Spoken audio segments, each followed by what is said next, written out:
नमस्कार मित्रांनो. आज मी तुम्हाला घेऊन चाललो आहे एक खास प्रवासावर. लोणावळा जवळ वसलेल्या खूप श्रद्धेचं स्थान असलेल्या एकविरा देवीचं दर्शनासाठी. हा फक्त प्रवास नाही, तर एक एक्सपिरियन्स आहे, भक्तीचा आणि निसर्गाचा.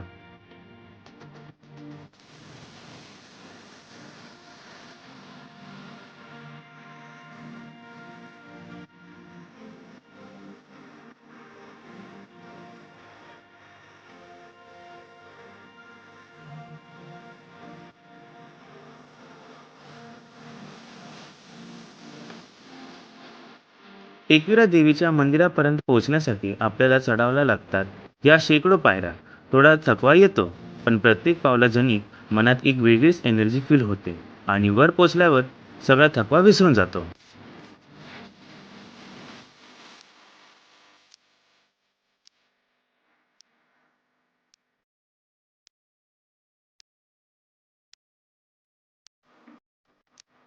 शेकडो पायऱ्या चढून झाल्यावर एकच गोष्ट लक्षात येते, म्हणजे भूक. गरम चाय, हलका स्नॅक्स आणि वरचा थंड हवा खूप फ्रेश फील देतो. पण खरा एक्सपिरियन्स तर अजून बाकी आहे. एकविरायचं दर्शन कसा झाला आणि पुढचा प्रवास कसा होतो हे बघायला पार्ट 2 नक्की पहा. लाईक, शेअर आणि फॉलो करायला विसरू नका.